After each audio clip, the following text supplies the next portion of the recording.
Good afternoon, folks. Hope you've had a good day so far. And at the end of a long day, the brief I was given is, how can I instigate you? So that will be my attempt to do so. Instigate you and show you some possibilities. Before that, I've lived multiple lives in one lifetime, each life forcing me to transform myself. The prepared life was that of a corporate, IIT, IIM, blue chip, and that life taught me the focus on consumers. Consumer is boss. If you listen to the consumer, they can teach you a lot. My second life was that of an entrepreneur. 25 years ago, when an entrepreneur was not someone very fashionable, and it was considered very risky. And so it was quite the unprepared life. Whatever I'd learned was not of much use, but my entrepreneurial experience taught me about the idea of creating value for many stakeholders, including consumers. How do you create value for your employees, for your partners, for your customers, funders? And that's a different transformation from listening to consumers alone. So that ended successfully, sold my company, made the money I always dreamt of, and I retired from life. Or so I thought. And then the next opportunity came where I was part of the Aadhaar startup team, and that was the unexpected life. Being part of government in India taught me what scale was all about, what diversity was all about, and it expanded the idea of listening to consumers, because now that is 2009, 1.2 billion citizens. The idea of creating value for diverse stakeholders, which expanded from all that I said to judiciary, opposition party, various other institutions, and so many stakeholders part of the idea of a country. That taught me a lot and completely transformed me. But the end results were good. I'm sure most people here have an Aadhaar card, and I had the responsibility of creating brand Aadhaar. And after Aadhaar, Nandan, Rohini, and I started the Ek-Step Foundation as a philanthropy. Again, a transformation of a different kind, where as a philanthropy, we are small compared to the size of the problems we deal with as Ek-Step Foundation. But we see ourselves as a force multiplier, as a catalyst for societal change, where we work with governments, we work with startups, we work with other philanthropies, we work with NGOs to bring about change at the scale of billions. Each of this transformation was difficult, but each taught me something important. And some of those lessons is what I'll be sharing with you in the next few minutes. Throughout all of this, the one question that I've always meditated on is, what is innovation? There are many definitions, but Schumpeter put it best. Innovation combines components in a new way. If you see the history of locomotion, we've had many, many innovations over 200 years, starting from steam engine all the way to rockets. Now, it looked confusing, technology is coming, technology is going. But the one constant arc in all of this is we're getting better and better at converting mass into energy. A typical pack animal would convert 1,000 grams of muscle into a watt of energy. When the steam engine came, and I mean the steam engine on rails, 1830s, the first steam engine came 100 years before that.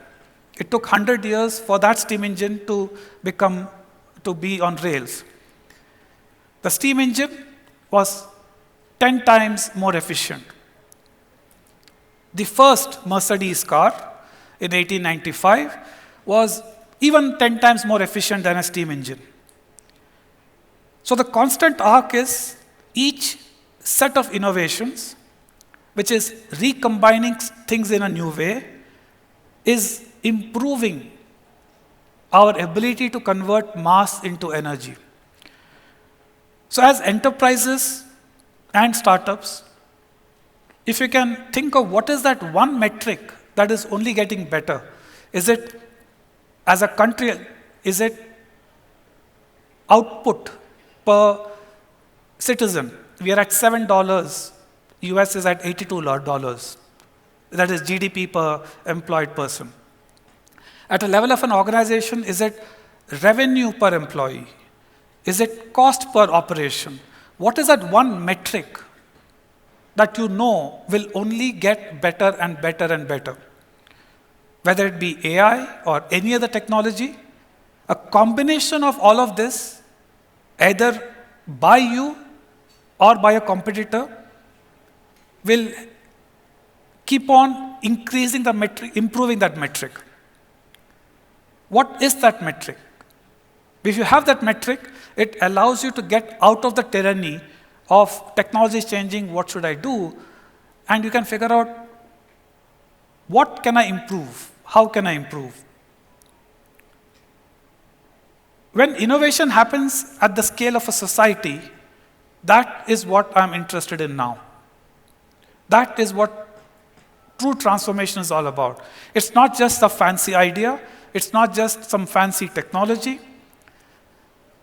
It is the methodologies that bring components together to change the way we do business, to change the way we live, to change our habits.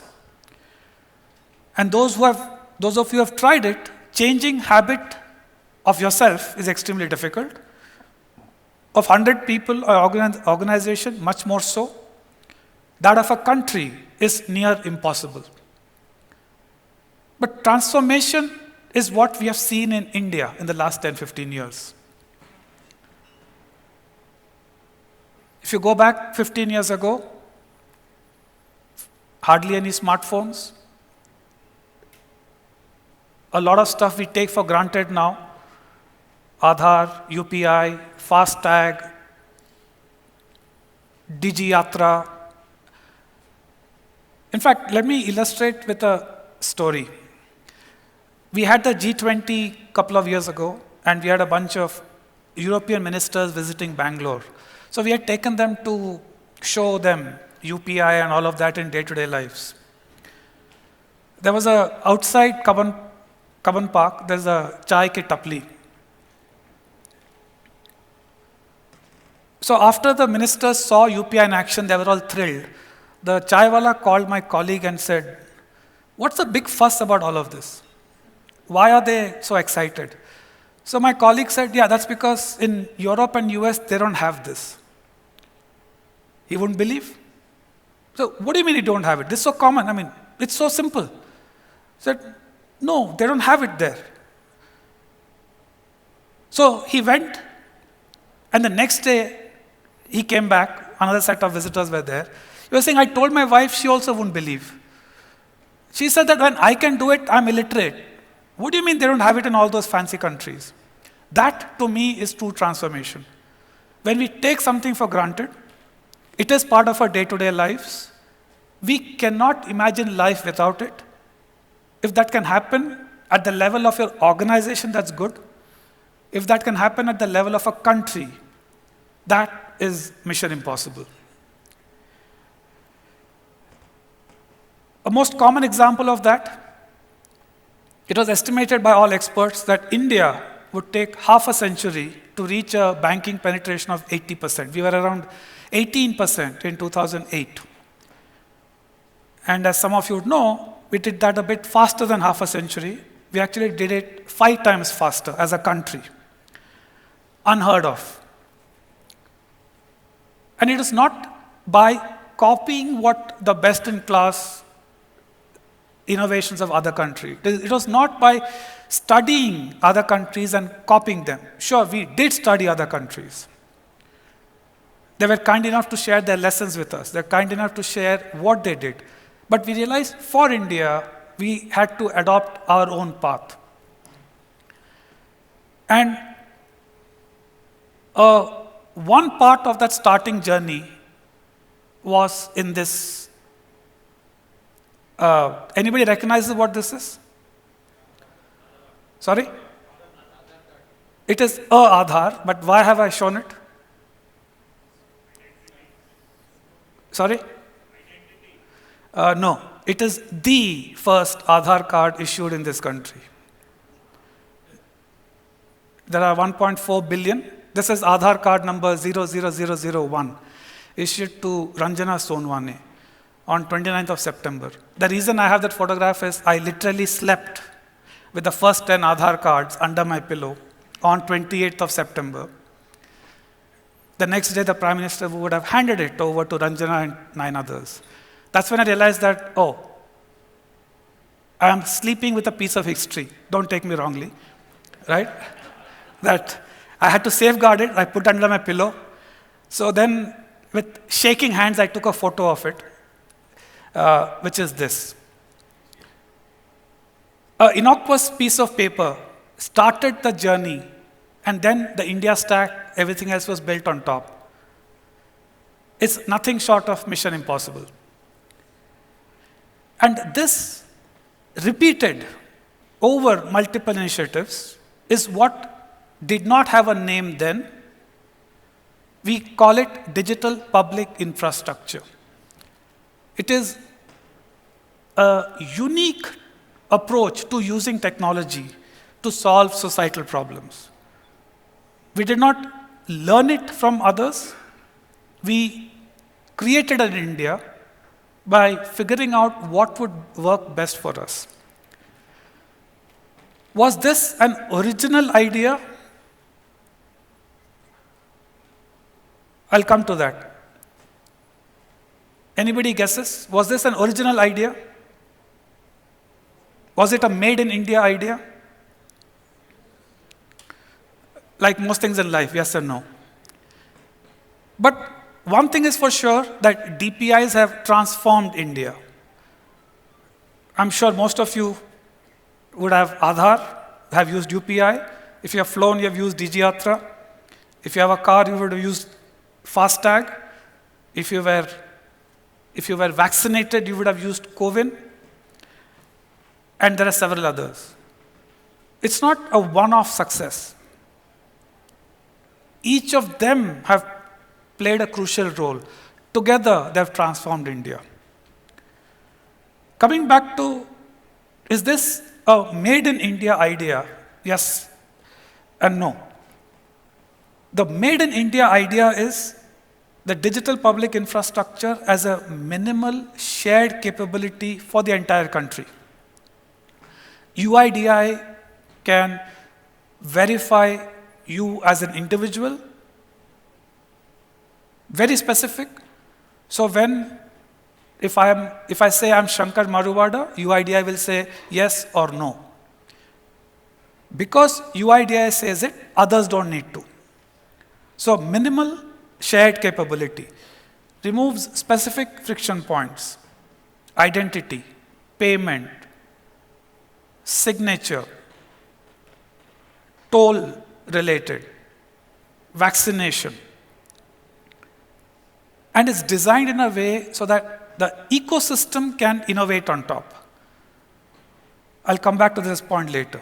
The minimalism also means there's only this much I will do. That specific action that I will provide as a service is useful for the whole country. I expect others to build on top of me. And this is what creates diverse solutions at the scale and diversity of India. It's not one solution rolled out to everybody.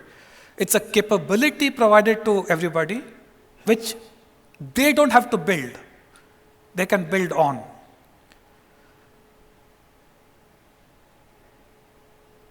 Example of this, if you take Aadhaar, as I said, it does one thing. But built on top of Aadhaar was eKYC, Know Your Customer.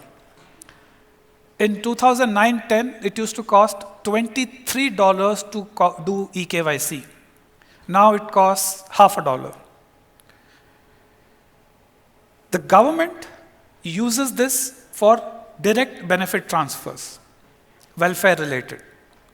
800 million bank accounts created, and upwards of $15 billion of government funds have been directly sent to those who need it. A lot of it was also during COVID. At the same time, when Jio was launched in August 2016, within 6 months, they could raise to 100 million consumers because eKYC was done in an instant. So one is for profit, the other has a social motive. Both completely different use cases, both riding on the same infrastructure called Aadhaar. And as Nitin Kamath said, a large part of their success was being at the right place and the right time and leveraging digital public infrastructure like Aadhaar, UPI, and DigiLocker. Zerodha was there for 6 to 7 years. They had 70,000 subscribers. eKYC was launched. UPI was launched. In 1 year, they grew 8 to 10 times in 1 year. Right place, right time.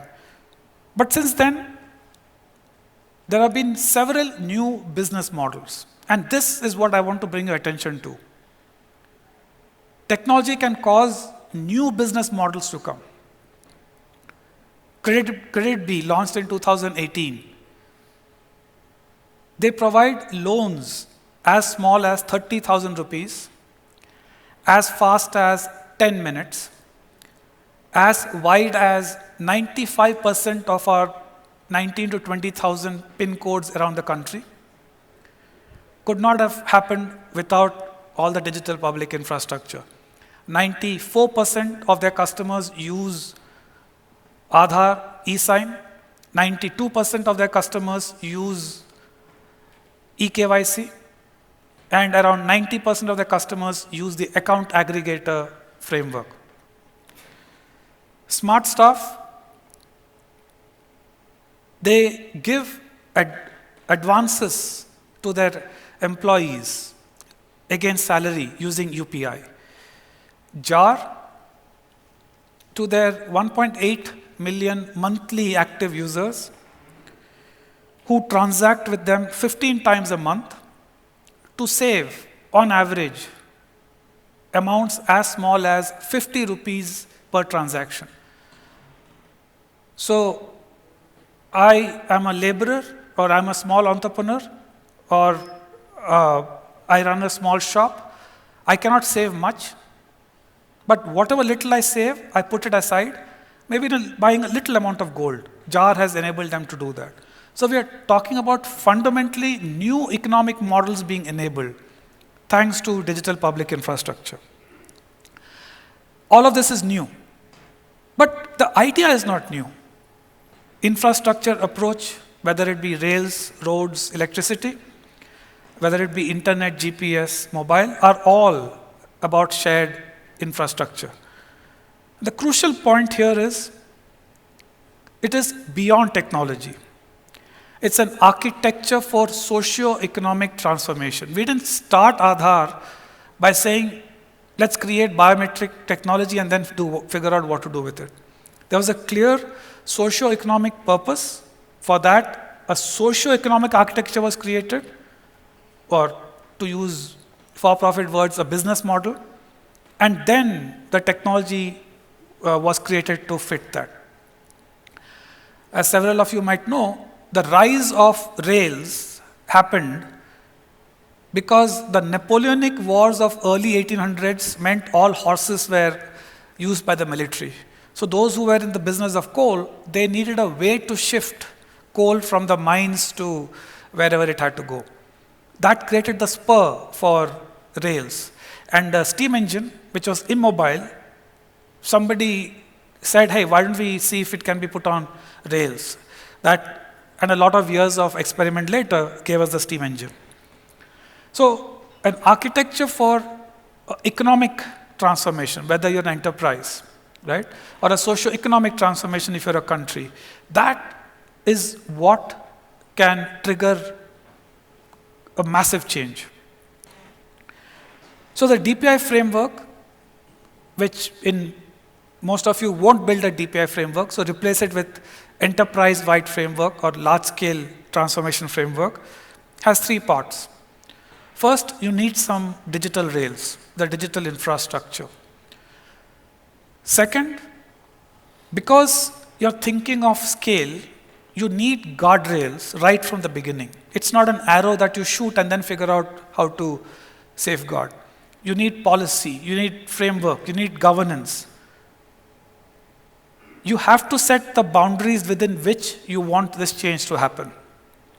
And third, you're designing it so that innovation happens on top. Innovation by your existing ecosystem of partners, suppliers, innovation across multiple use cases. Innovation where what you're providing is one component, others can take your component, combine it with other things and innovate on top.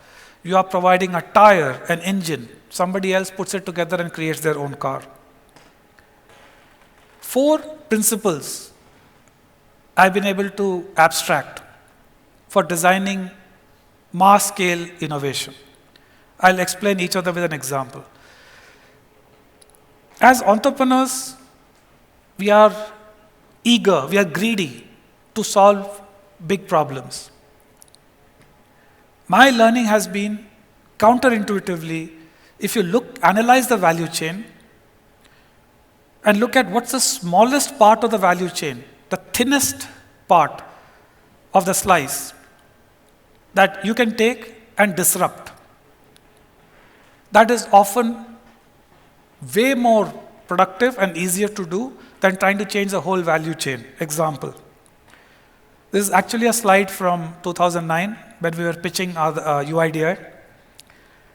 As we saw the value chain of service delivery, whether it's for ration cards, insurance, cooking gas, or jobs, the value chain each had a different value chain.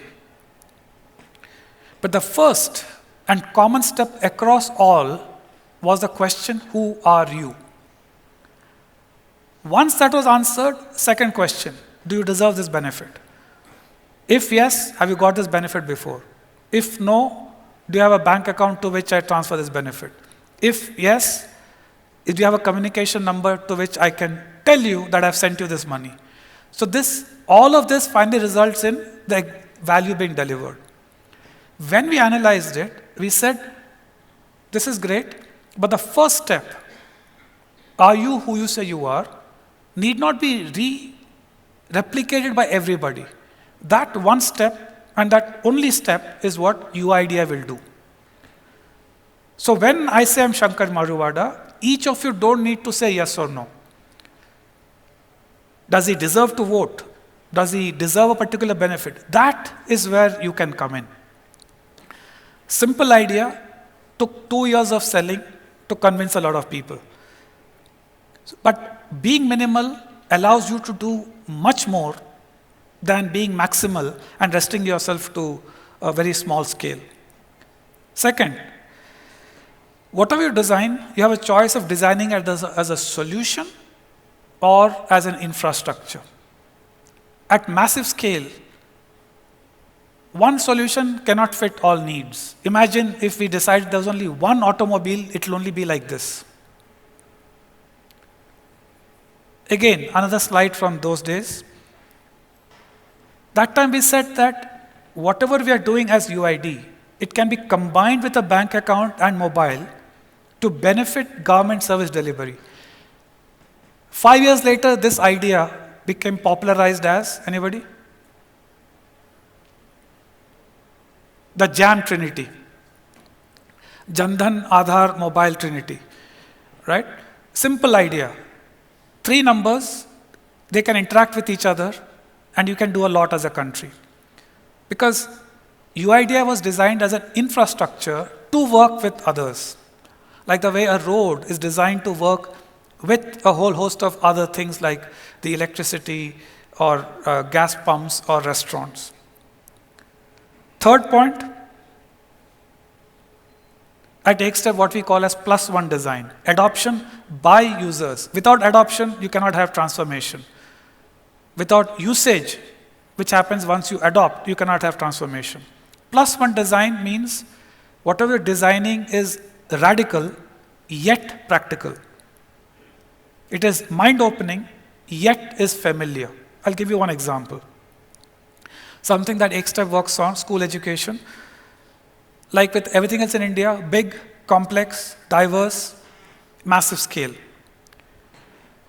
20+ languages, lots of teachers, lots of autonomous boards. How do you create infrastructure here? And yet, there's a DPI called Diksha by the government of India, which Xstep was a partner to, Digital Infrastructure for Knowledge Sharing, Diksha. It's the world's largest, most diverse digital infrastructure. Lots of teachers, lot of children, lot of languages, lot of content, 60 billion+ minutes of learning. How did we get there? The conventional idea would have been one big ring to rule them all. Instead, we looked at what was already existing, what was already abundant, what was already being used, the humble textbook, which was already trusted. In a complex, diverse ecosystem, the one thing that united everybody was textbook. We reimagined the textbook as a massive, trusted tool of distribution, already there. How do we write that? And so came the idea of uniquely numbered QR codes in various chapters, which, when used, could lead to specific content about that chapter, bridging the physical and the digital worlds.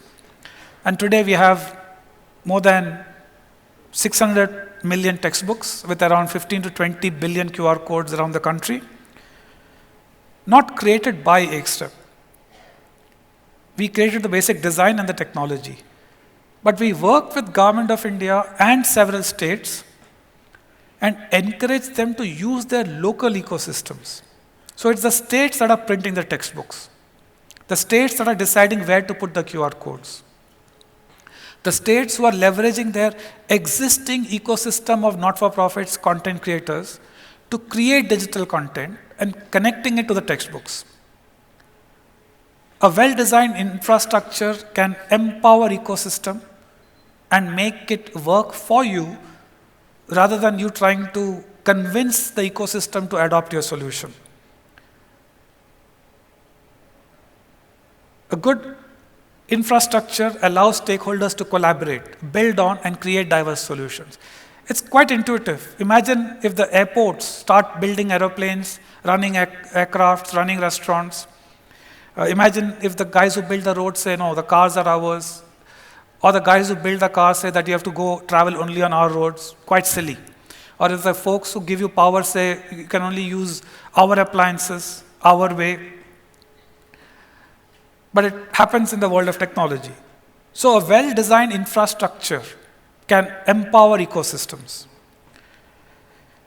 And the fourth, it allows innovation by ecosystem. They can build on. Most famous example, UPI. It's just a protocol.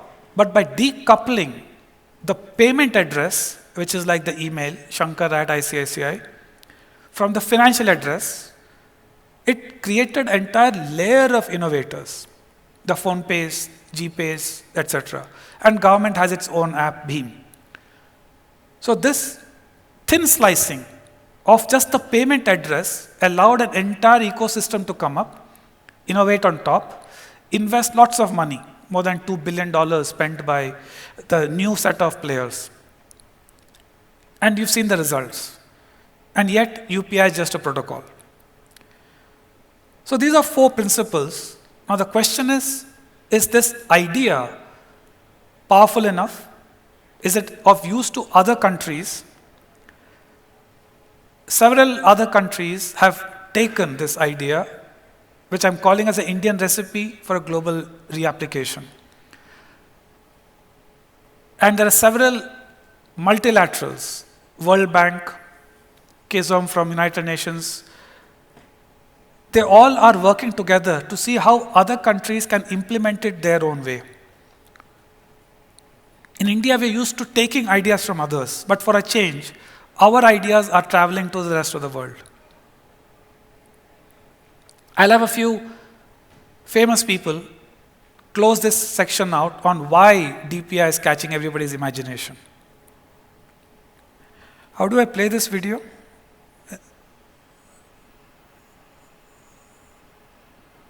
Can you play it from there? It's 1.5 minutes. Or, oh, is it a PDF and so it won't play? Okay, that's fine. So Nandan explains about what DPI is. Then Melinda French Gates explains. Some of the people explain why DPI is catching on. I will skip that. It's better they talk. Coming back to India, the transformation India has seen over the last 10 years, broadly we can put it into 2 phases. The first phase, when we got the YouTube and WhatsApp, which allowed a massive rise in usage around communication and entertainment. And that set the stage for the next phase, payments and transactions. And several Indian companies jumped into the party and have created a lot of value. From the early ones like PhonePe, Meesho, Physicswala, to the more recent ones like Zepto, Rapido, etc. We believe the next 10 years will be further deepening of this and new areas emerging in around how India works and earns. Smart staff is one example I mentioned. There are several others. It is the next 10 years where we will, when we go to the next billion, the earlier ideas of DPI will combine with AI to solve for 3 crucial barriers. First, language barrier. Why is it that if you speak Bhojpuri, Maithili, Mizo, or any one of India's many languages, you cannot interact or transact? AI will help to change that. We saw what WhatsApp did by making it very simple, so even if you're illiterate, you could use it. The power of a touch UI, very simple UI. With video and voice, we use the technology in a manner that is much more natural to us. That is the second leap that will happen. Third, in the post-Google search generation, we are looking at contextual answers to my queries. So when a health worker in Telangana is asking for something very specific, that context has to be recognized and that answer provided, and not a general search listing of various websites. These are 3 big shifts that will allow us to go from our current 500 million to the billion. And in doing so, 2 ideas come together, DPI plus AI. When they come together, it won't be DPI plus AI. DPI, the infrastructure, will become digital public intelligence by around 2030. Because DPI will make sure AI reaches billion plus people, and AI will make sure that DPIs become much more impactful. As we know, the AI stack has many layers and many building blocks. What we did at TakeStep around 5 years ago was fund AI for Bharat at IIT Madras, to create open language data sets. And then they built open models on top of that. This allowed us to create high quality Indian language data sets which didn't exist and allowed companies like Sarvam to create models using this high quality Indian data, and in addition to the open models that AI for Bharat itself created. What did this enable? AI as DPI, which is Bhashini from the Government of India, offered language-based services, AI services. They have more than 350 models. They have more than 350 million inferences a month. They've already impacted 300 million citizens.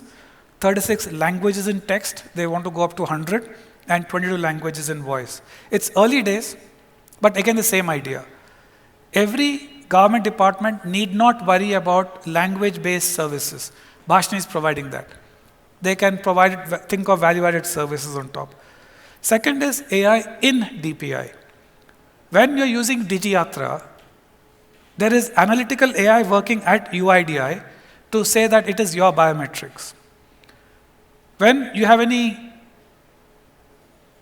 queries, clarification, complaints about UIDI, some part of it, if you go there and use Hindi, Tamil or whatever, there's a generative AI component that is used which comes from Bhashini. UPI is also trying out voice-based payments so that those who are just comfortable talking, can they do that? And that should be rolled out in the next few months.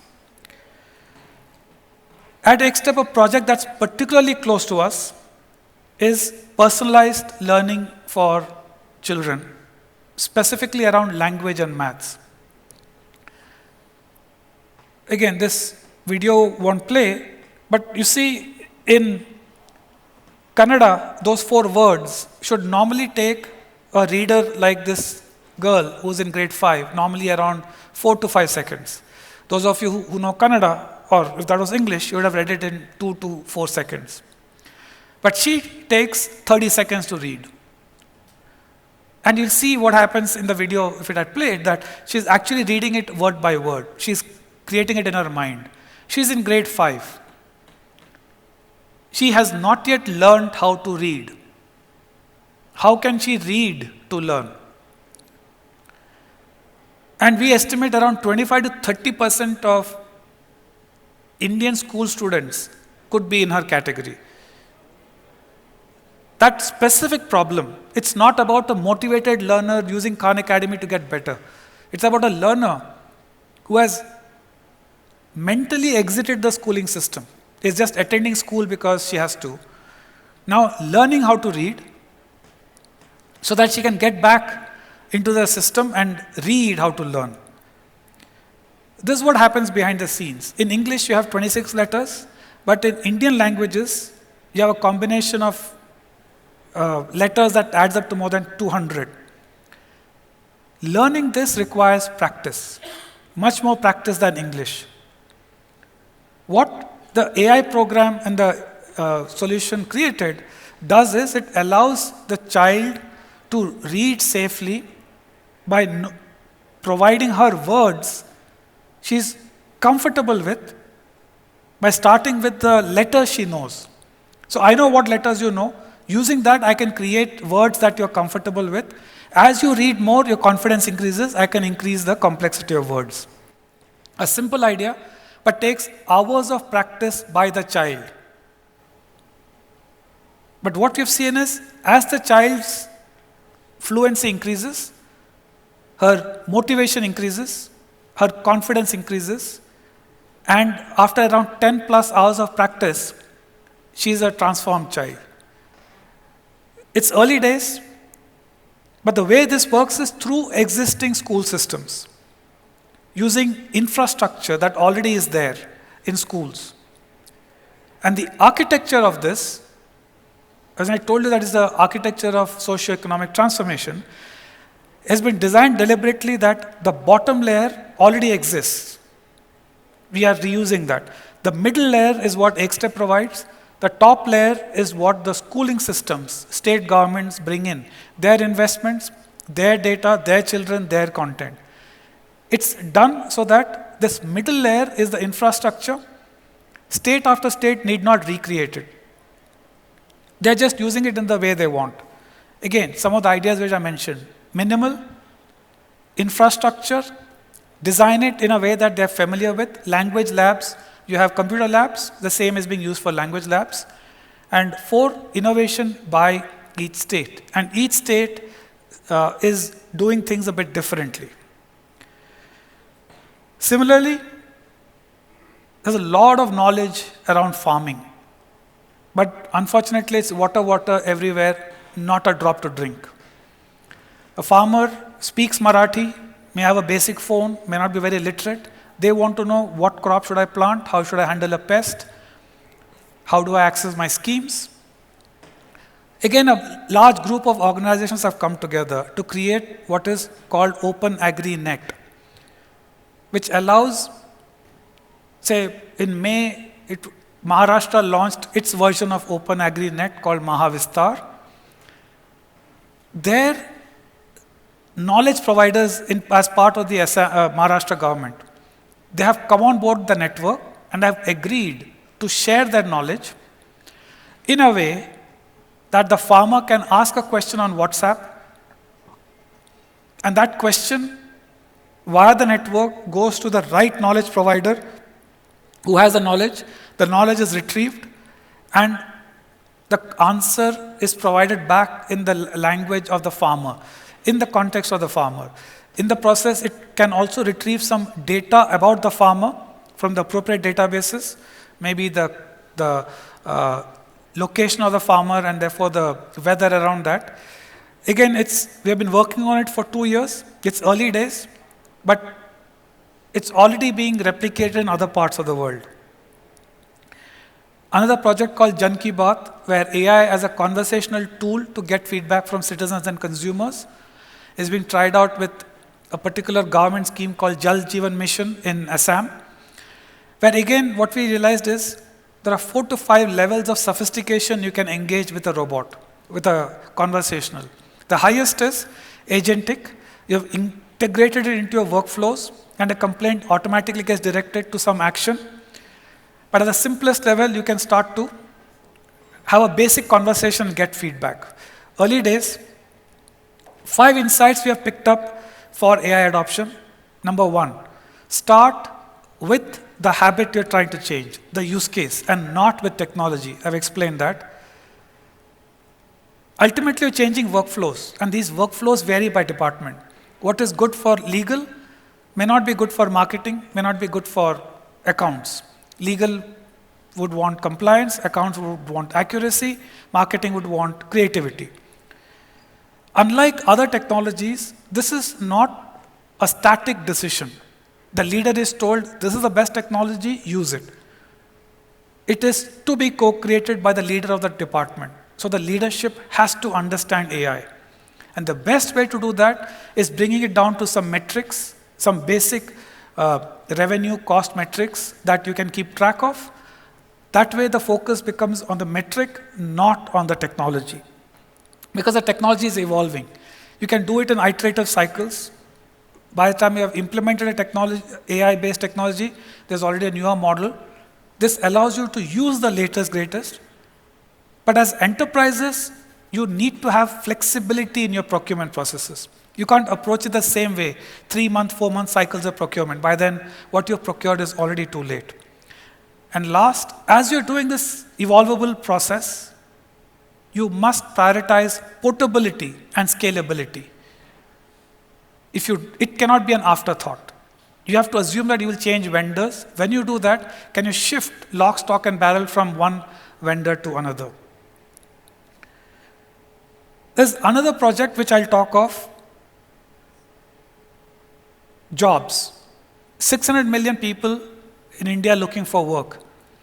Can we imagine them as blue dots who are sending a digital signal to solve the problem where on the one hand we have a lot of people who can't find jobs, on the other hand you have a lot of people who can't find talent. Taking the simple idea of a blue dot, which is nothing but on your phone you are a blue dot, you send out a GPS signal, and so you have a bunch of service providers around you who provide you a restaurant, a meal, a date, a taxi based on which app you use. It's the same idea, But through this blue dot, you're solving for digitalization, you're solving for a trusted credential, you're solving for the right context using AI. In fact, one of the problem statements in the hackathon tomorrow is around this. And last, you're exchanging data through open protocols. As I close out, we are entering a digital society. When you're designing for large-scale transformations, creating digital signals is a powerful way to enable transformation. One example, when you look at hiring, it's a broken problem, as I said in the previous slide. But if you solve for hiring versus what we do is, we look at what's the problem with the problem. 4 problems with hiring: lack of visibility, language barrier, physical documentation cost, and verification cost. Instead of solving hiring, if you solve for these 4 problems through discovery signals, AI-powered interfaces, and verifiable credentials and digital wallet, when you put them together, you can solve for hiring not by people finding jobs, but jobs finding people. The same way the taxis find you, the pizza finds you, and all the other power of a digital signal. What this does is, this allows many people, many startups to create solutions and allows the ecosystem to work on top. This is an exciting new initiative. It's part of a larger thinking that we are in the midst of. What does DPI 2.0 look like? If DPI 1.0 was creating a better welfare state, 2.0 is about creating an opportunity economy in the digital era. And again, the way to do it is not solve problem by problem. We will run out of time. But looking at across, there are a set of common problems that we see. And those problems can be solved through some meta unlocks. Like I showed you in the case of jobs, discovery signals, verifiable credentials, digital twins, language AI. You combine these 3, you can solve jobs. And so by breaking all of that down to these meta unlocks, a combination of this, each provided as a shared service, will allow us transformations across multiple sectors. I gave you an example of jobs finding people, but there are similar efforts underway around the unified energy interface, digital energy grid, access to capital, account aggregator, and some of the other stuff I talked about. Universal benefits is, can scholarships find scholars instead of scholars finding scholarships? So to conclude, for a long time, we have learned from around the world and applied in India. But in the past few years, we have started to reverse the trend. Innovate in India, reapply globally. MOSIP is Aadhaar, open source version, which has gone to many countries, DIVOC, Open G2P, Open AgriNet. And the ones below are work in progress. These are all ideas being tried out in India at the scale and diversity of India through architecture that brings in flexibility, that is interoperable, that allows for socio-economic change, which is the objective. And these are being reapplied globally through a whole bunch of organizations. A lot of, obviously, Indian startups and Indian companies are benefiting from this. And this would be my invitation to all of you. Innovate in India, reapply globally.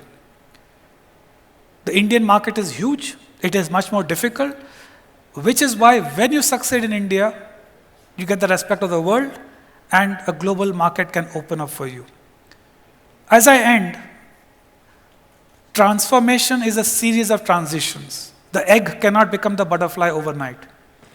You have to go through these journeys. And nobody said it's painless. If it's painless, it's not transformation. When you're going through it, it is very painful. But the question is, what's the pain you would rather endure? The pain of transformation or the pain of being disrupted? My experience is transformation by you is better than transformation to you. With that, I would like to conclude my talk and thank you for a patient listening. Thank you. Thank you, Shankar, for that inspiring vision of India's role in shaping the global AI future.